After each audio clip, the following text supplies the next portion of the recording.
Maurício Ruff One Shot foi dominado pelo Benoit Saint-Denis no UFC Fight Night em Paris. Muitas questões foram levantadas sobre a performance do Ruff, que dizia ter um bom jogo de defesa de quedas, mas foi controlado justamente nesse setor. Será que o Ruff estava se enganando, distorcendo a realidade dentro de si mesmo? Ou realmente sua defesa de quedas é efetiva, mas algo aconteceu nesta terrível noite para o Brasil? Eu acredito ter resolvido esse quebra-cabeça e vou compartilhar a minha análise com vocês. Eu sou o Felipe Cruz e você está no Fight Scan.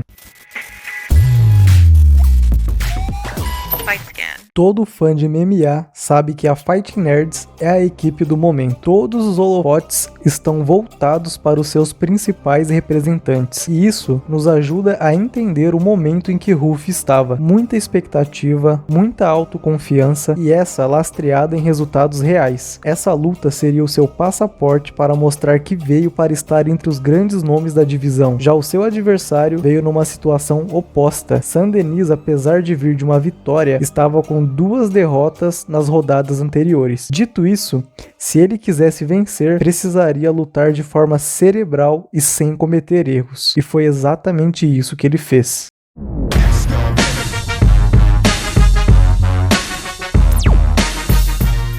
Se esse tipo de análise faz sentido para você, se inscreva nesse canal para ir ao próximo nível e deixar de ser o fã de MMA médio, entendendo todas as nuances da luta. E deixe aqui nos comentários algum outro detalhe que você também pode ter visto nesse combate. O Ruff é um contra-golpeador. Para que o jogo dele funcione, ele precisa que o adversário o golpeie, principalmente com golpes de mão. Dessa forma, ele consegue marcar o tempo até conseguir encaixar o seu golpe final. O Benoit, sabendo disso, fez o oposto. Pressionou sem lançar muitos golpes de mão e criou um vazio, não entregou o que o Ruff queria, e ao invés disso, escolheu sabiamente usar chutes para fazer o Ruff subir a guarda e então entrar em queda na sequência. O primeiro golpe da luta foi um chute de esquerda desferido no corpo pelo Benoit. Em seguida, ele chuta novamente, porém na cabeça, e o Ruff absorve esse golpe, pois ele fez a defesa no corpo, achando que o chute seria como o primeiro. Mas nós sabemos que a teoria é uma coisa e a prática é outra. Vamos destrinchar o que o Benoit fez na prática para conseguir impor o seu plano. Agora Benoit finta uma entrada de queda ao mesmo tempo que solta um direto de esquerda. O Ruff recua indo para a grade e o francês prepara um chute de esquerda. O Ruff imediatamente muda a direção da sua movimentação e corta o ângulo para sua esquerda. Essa movimentação mostra como funciona o sistema defensivo de quedas do Ruff. Ele está baseado em questões que vão além da defesa em si. Uma movimentação inteligente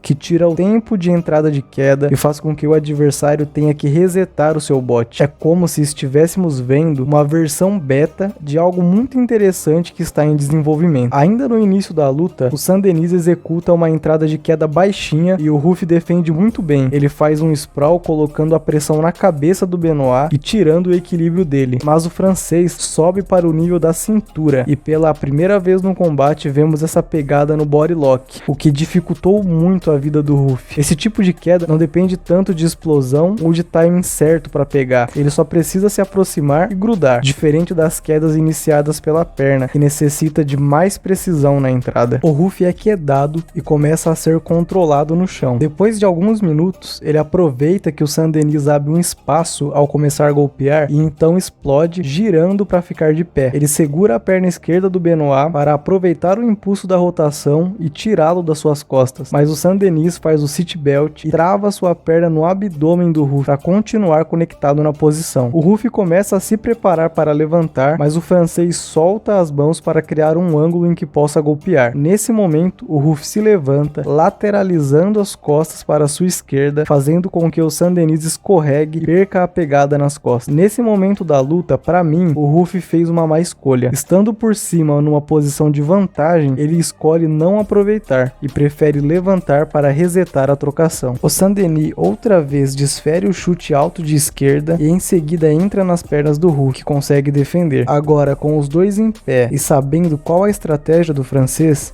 entendendo que ele não daria espaço, seria um ótimo momento para começar a se movimentar mais para as laterais e soltar mais volume de golpes para quebrar o ritmo de entrada do Benoit. Mas o Ruff planta na frente dele, ainda na expectativa de conectar um único golpe. Saint-Denis tenta tenta mais uma queda. O Ruff defende, mas agora se encontra de costas na grade. Um detalhe interessante de se notar é que o Benoit entrava nas pernas do Ruff e o puxava para sair de perto da grade, dificultando a levantada. Ele veio com o plano afiado. Mais uma vez o Ruff começa a ser controlado no chão e esse momento me fez elaborar 3 teorias sobre o que estava acontecendo. A primeira seria que a estratégia para a luta era essa, ceder algumas posições e não se desgastar fazendo forças nas defesas. A segunda é que o Ruff não entrou 100% para essa luta, teve algum problema no corte de peso ou lesão. E a terceira, que para mim se mostrou a mais possível, é que o Ruff é um cara que tem o seu jogo todo montado em cima da sua habilidade e agilidade. Ele não faz força o tempo todo, espera alguns momentos específicos para explodir e defender, como vimos no momento em que ele tira o Saint-Denis das costas. Porém, isso é complicado numa luta de 3 rounds, visto que o tempo joga a favor de quem está dominando. Tem um outro fator, a confiança do Ruff. Ele me pareceu calmo e relaxado. A impressão que passa é que ele não via perigo algum em nada que o Benoit fazia, e isso depôs contra ele nesses momentos cruciais de domínio. No decorrer da luta, veremos outros lances que corroboram com essa teoria. O Ruff entrega as costas como um recurso final para tentar a levantada. Agora em pé, ele para na frente do francês sem se movimentar ou tentar algo diferente. Ele está buscando um bom momento para encerrar a luta, muito semelhante ao que o Carlos Prates fez contra o Ian Gary. Mais uma vez o chute de esquerda para fazer o Ruff levantar a guarda e em seguida entrar em queda. Esse chute quebrou totalmente o tempo do Ruff. Eu disse que o estilo do Maurício me parecia uma versão beta de algo muito promissor que estava em desenvolvimento. Vamos analisar essa técnica que ele usa para sair da grade. Ele rotaciona o quadril e coloca o braço esquerdo por dentro da pegada do Benoit.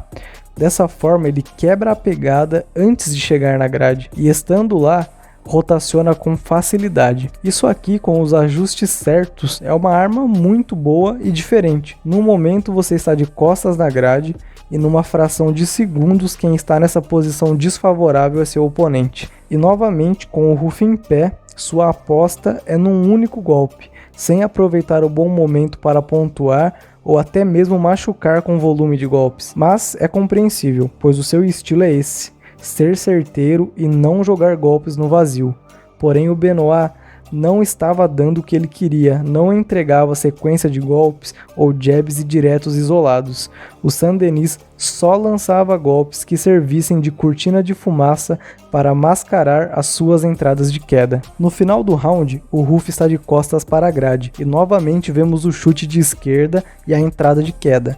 O padrão já estava claro, e o Ruff executa primorosamente essa defesa que eu já expliquei, mas parece que ele se coloca propositalmente na grade para poder executar essa inversão posicional. Agora no corner, o Sucupira confirma a minha teoria. Ele percebe que o Ruff está querendo nocautear muito rápido. Irmão, sem pressa, irmão. Nocauteia esse cara, mas com calma. Tá aí, a vitória tá aí dentro, mano.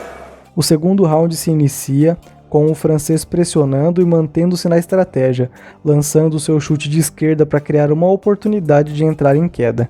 Aqui podemos ver o motivo pelo qual o Saint-Denis não poderia trocar golpes de mão com o Ruff. Foram poucos os momentos em que o Benoit usou o jab e o direto, mas nesse momento aqui ele usa. E o Ruff, com uma precisão incrível, desfere um jab de encontro e o Saint-Denis claramente sente. E na sequência, ele completa com uma joelhada que conecta, mas sem muita pressão. Agora vemos o quão talentoso é o Maurício Ruff, e eu quero desenvolver mais sobre as suas habilidades. O Ruff tem algo que algumas pessoas podem conseguir desenvolver com o passar do tempo através de treino e repetição, mas outras já nascem com isso. E pelo que eu ouvi em suas participações em alguns podcasts, ele já nasceu com isso. Ele tem uma habilidade corporal e espacial que se destaca. É uma correlação entre mente e corpo, que para algumas pessoas funciona quase que de forma instantânea, enquanto que para a maioria essa resposta funciona de forma mais lenta. Podemos ver isso nesse lance. Ele estava de costas, mas rotaciona antes de cair no chão. Isso evitou uma possível montada. Vendo que o Saint-Denis estava projetando todo o peso para a sua direita, ele para de resistir e espera o tempo exato para fazer a esgrima e acompanhar o giro imposto pelo francês. Essa movimentação foi a materialização do conceito de usar a força do seu adversário contra ele mesmo. Não foi o Ruff que gerou essa inversão, foi o Benoit que projetou toda a sua força para aquela direção e o Ruff apenas acompanhou o movimento. Voltando para o desenrolar da luta, vemos mais um momento em que ele opta por sair da guarda do Benoit e voltar para a trocação.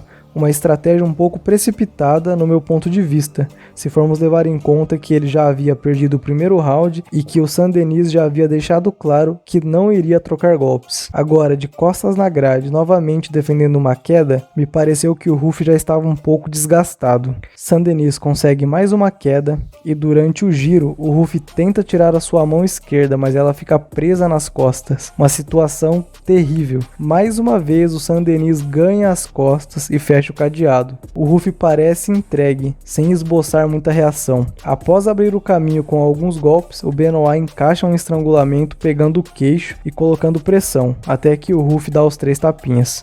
Vamos analisar essa posição. Eu não acho que o estrangulamento em si fez o Ruff bater, mas sim uma junção de fatores que aconteceram nessa posição. Primeiro, quem treina jiu-jitsu sabe a pressão terrível que é o triângulo encaixado na barriga, deixa a respiração pesada e dolorida. Segundo, o crossface bem aplicado no maxilar pode sim fazer a pessoa bater com a dor que é gerada. E por último, vemos que o peso do Benoit estava sobre a cabeça do Ruff, o que provavelmente estava causando um desconforto no pescoço e na cervical. Imagino que a junção de todos esses fatores fez com que o Ruff entendesse que não daria para sair daquela posição. God of War, Benoit Saint-Denis vence por finalização no segundo round.